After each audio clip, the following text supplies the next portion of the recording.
Previously on...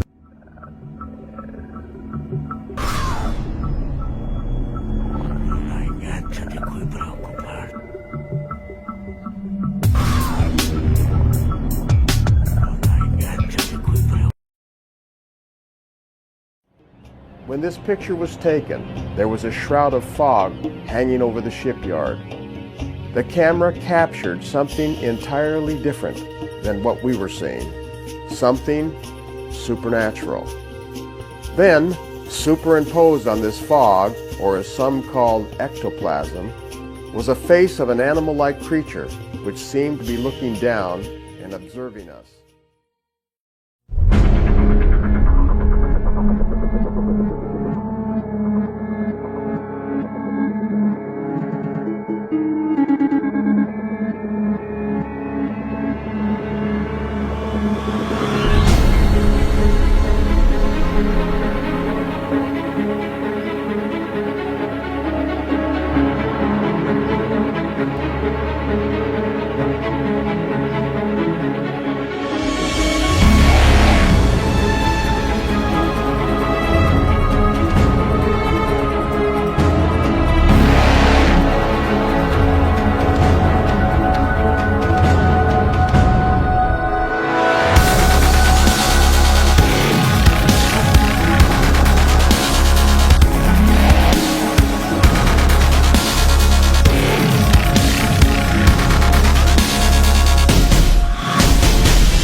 Are you telling me that you guys exist? Yes.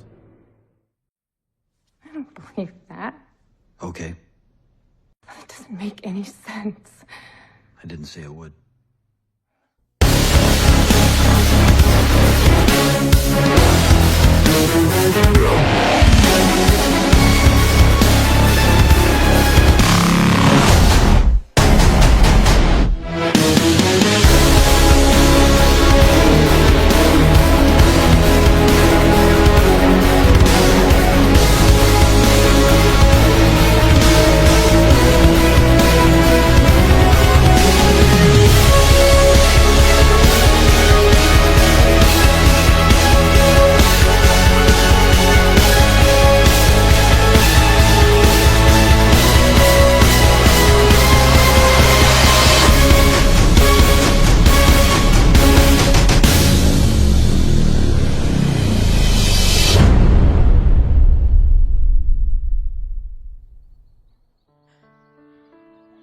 Sleep well.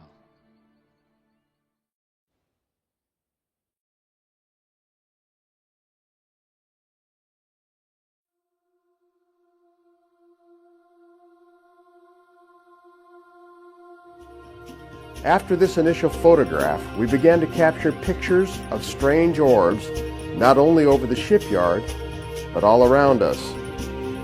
Whatever it was we were trying to capture seemed to come from light sources utilized to create and superimpose images. What are you seeing? I'm seeing orbs light up and then go off. While on board the ship, we seemed to be attracting a great deal of attention and interest. Are the orbs benign or malevolent? This unnerving photograph may give us insight and provide an answer into this troubling question. Here it can be seen of an orb actually fixing itself to the back of Steve's head. Of course, it's only speculation, and as wild as it may seem, The orbs may be some kind of probe system sent out to gather information. In this remarkable picture, our friend George is being spotlighted and singled out as he is marked with a green and red light, first on his arm and then moving up and onto his face. Coast Guard. We may get chased out of here. Where'd the one over here go? It's headed to a plane flew off. He's tied on ACL air hands, corporate fleet. That's no plane. As we turned our boat and headed back up the Mississippi River several miles to our port, a strange visitor was shadowing our return and tracking our journey back home. Mic'd up. Look at that.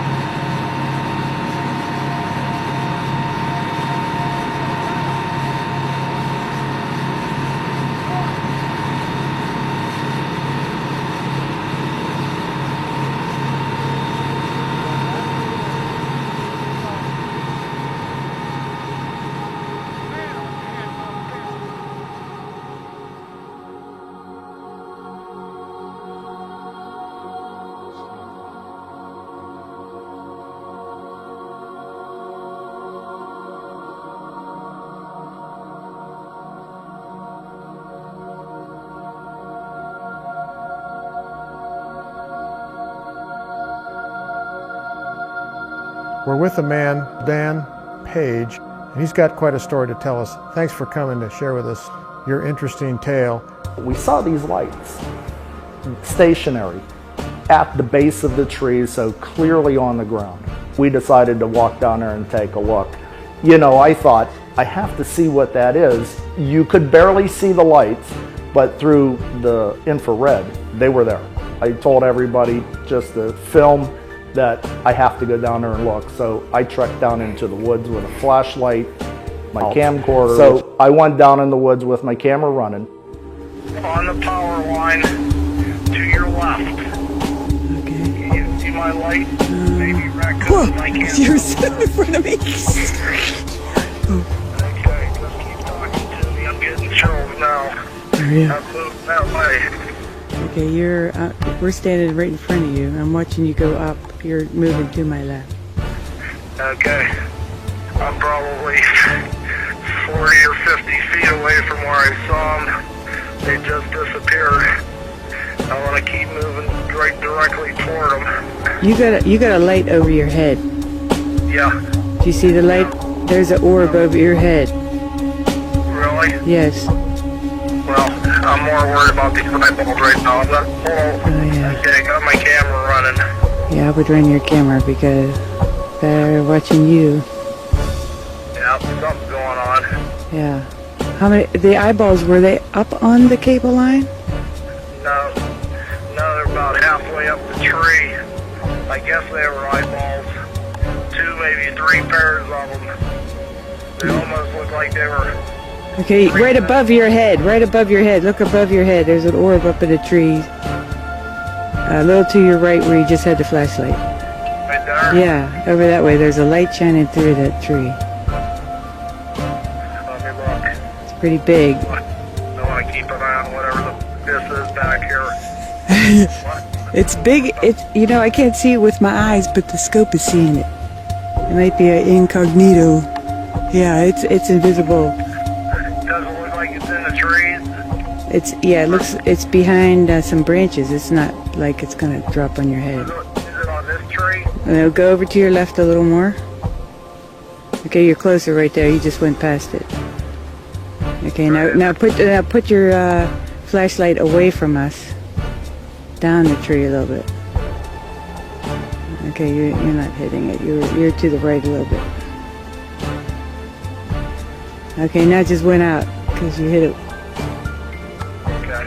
I'm gonna turn the flashlight Yeah. on. Hold on. Okay, it moved. It moved because you hit it.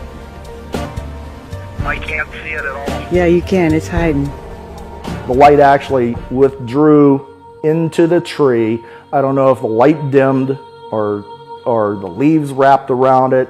It hit itself from the beam of my flashlight. When I took the beam away, it came back out. It was actually after the fact. We actually saw some quite remarkable images on the tape. It actually still gives me chills, but you can see clearly something, and I swear to you, it's not an animal. I can't explain what it is, but there is a ball of light, craft, or something with energy within it, lit up on the ground, and there's at least one being behind the tree, and you can see it looking back and looking around the tree as I'm moving around in the woods.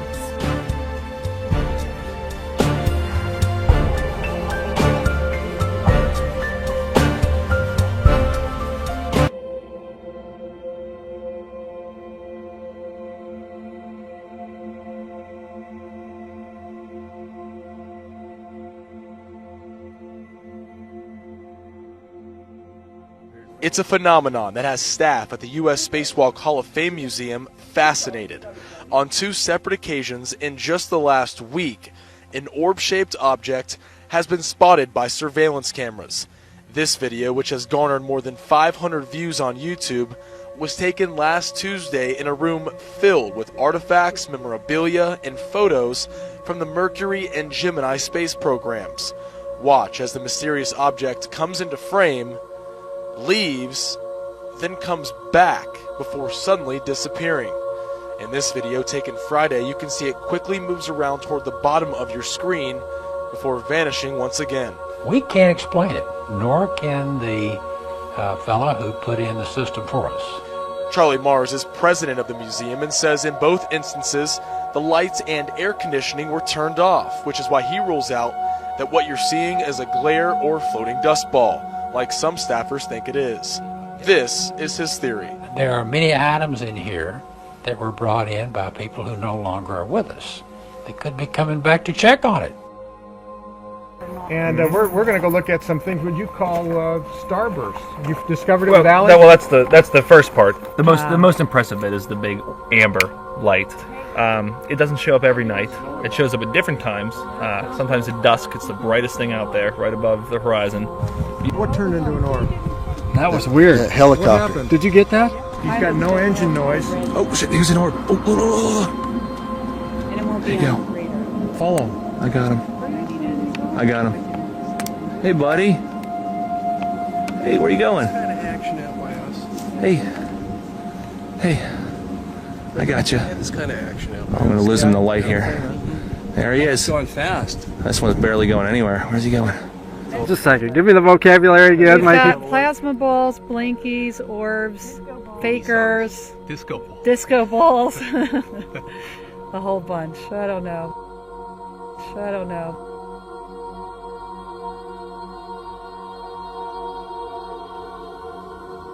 Hey, buddy. Hey, where you going? I don't understand how it all works. I'm at a loss, but somehow morphine is done through these lights.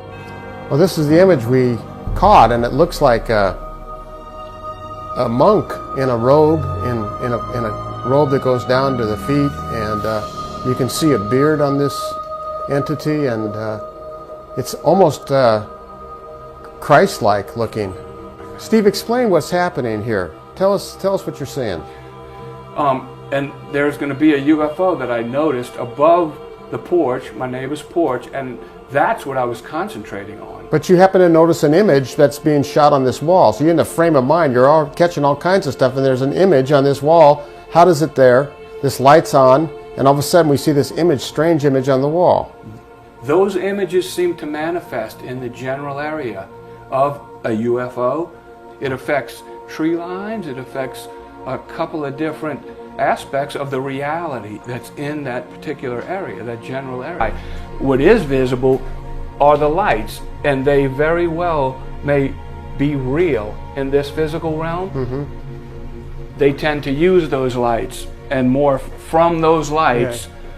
Using physical light to superimpose holographic images.